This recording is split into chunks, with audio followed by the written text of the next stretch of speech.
with the recent discovery of 211 million euros looted by former dictator Sani Abacha. Questions have arisen on what government has been doing with the recovered looted funds so far and what it plans to do with this one. And then there's a burning question. Who has looted more, the generals of the military regime or the politicians of today? That's forming the topic of our discussion right here on Root Cause.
And to have this burning discussion right here in the studio, I have Kennedy Angbo. He is a member of the Next Level Vanguard. Welcome. Thank you. Good afternoon, and my pleasure being here again. Fantastic. And of course, we have Barrister Charles Mbalisi. He's a legal practitioner as well as a public affairs analyst. Welcome. Thank you very much. Yes. Now, according to the UNODC, between 400 and 600 billion dollars have been looted by the military regime between some sort of 1969 to 1999, thereabout. That's a lot of money. Some of these monies have been recovered. A lot are still to be recovered. But this administration has had access to some of these monies that have been recovered, and people are asking, how far? What has the administration been doing with the recovered monies? How can we trace it? How can we, ensure or validate or verify what it's doing? And what does it plan to do with this one? Starting with you, Kennedy.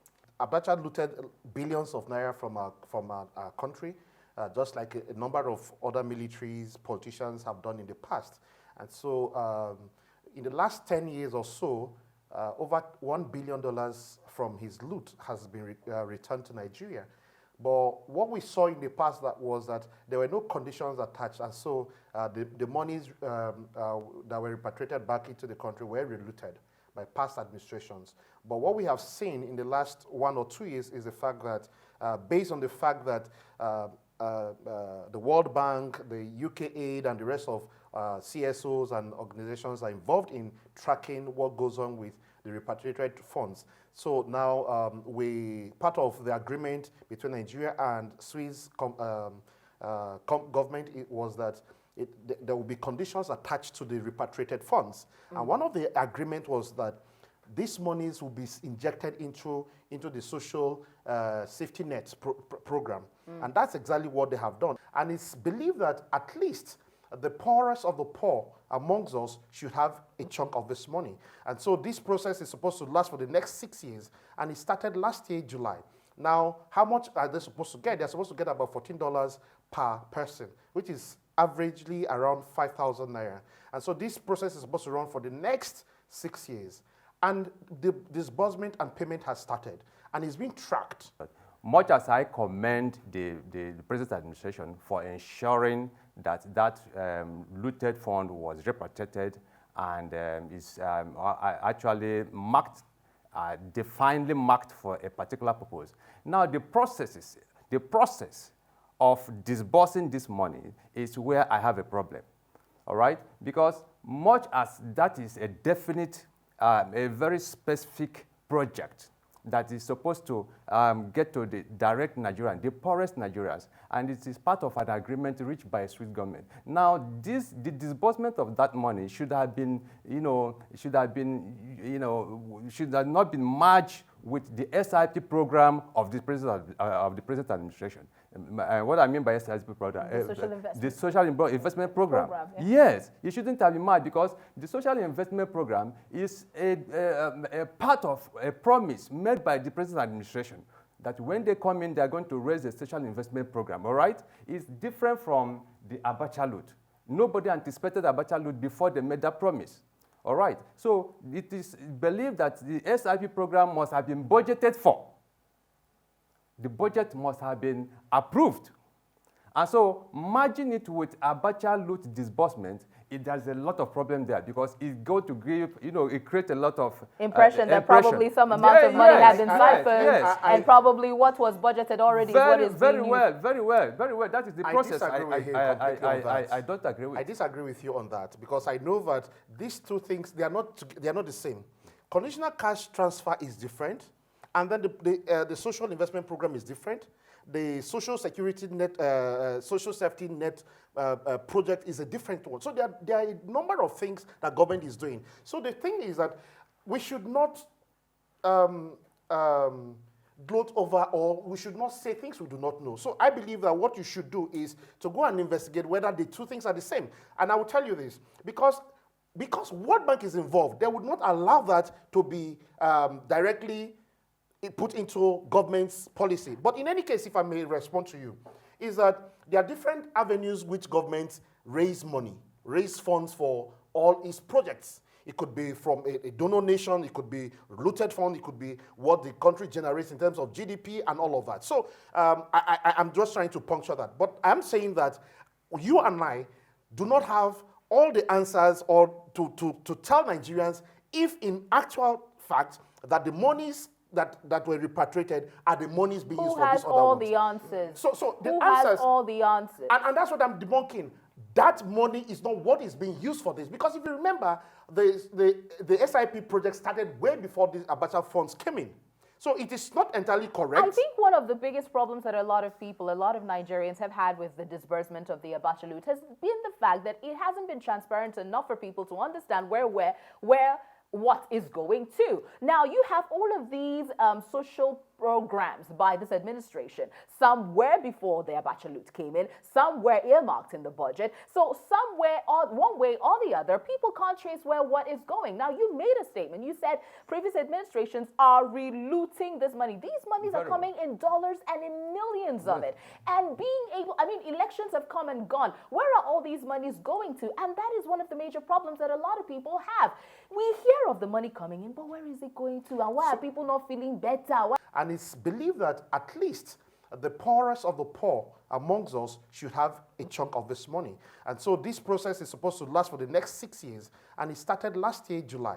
Now, how much are they supposed to get? They're supposed to get about $14 per person, which is averagely around 5,000 naira. And so this process is supposed to run for the next 6 years.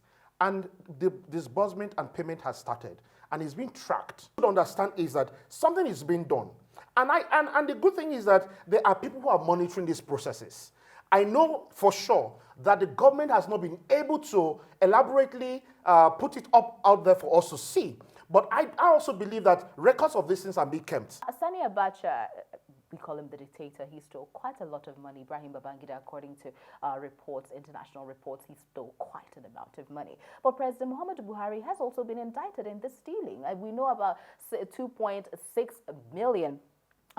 Actually 2.6 billion US dollars when he was commissioner for petroleum back in 1977, thereabout, disappeared. And then there was a panel headed by Olushola Saraki back in between 1979 and 83 that indicted him.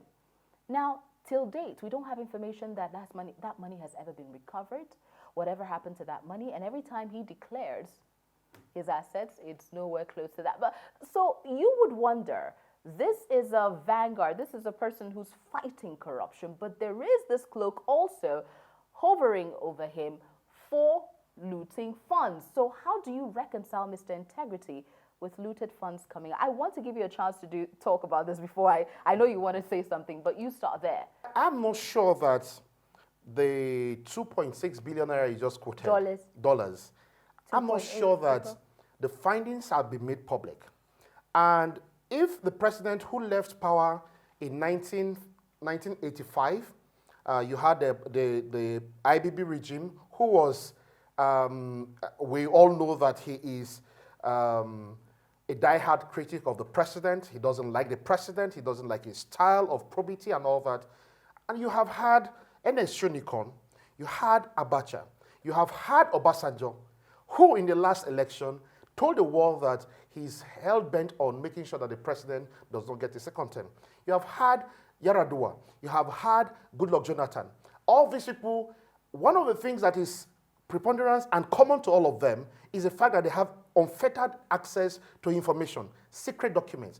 How come none of them have been able to raise these issues up? Now, let's look at, just opposite with what this current administration is doing. They've told us about the $16 billion that, that the former president, Olusegun, sunk into NIPP project. And I know for sure that the government is working on making sure that the people who are responsible are brought to books. Now, why didn't they do that as it relates to this man? The so-called man, you're claiming that there was a white paper. I don't know whether it was a white paper, but there was an indictment on him. As far as we're concerned, that is not in public domain. And as long as it's not in public domain, then the onus is on those who make the allegation and prove otherwise. I am not very much aware of the white paper publication, because most of these investigations, there have been a lot of investigations that it did not come up with any white paper, any copious white paper that you can identify. There's a lot of investigations that have been inquiries and a lot tribunals that have been set up in this country that doesn't get to bring out any white paper. Interesting. And which is very interesting. Yes, which I tell you, another issue to talk about. It's a big issue because yes. a lot of times so you have all these setups and nothing comes out of it. It's like all of a sudden, even when they come with their recommendations, there's no white paper. It's like life was snuffed out of all of those committees. It's easy to use the public money to set up a committee of inquiry or a tribunal to investigate. It's easy for government to do that. But at the end of the day, what is the end report? How has it been publicized? And how those recommendations, how have they been implemented for people to see? And that is what we are talking about. A big thank you to you, Kennedy Angbo and Charles Mbalisi, for talking to us. Now it's all up to you. We have had a lot of conversations about different things concerning the Abacha loot. What are your thoughts? Leave them on the comment section of this video. You have been watching Root Cause right here on Rootstv Nigeria.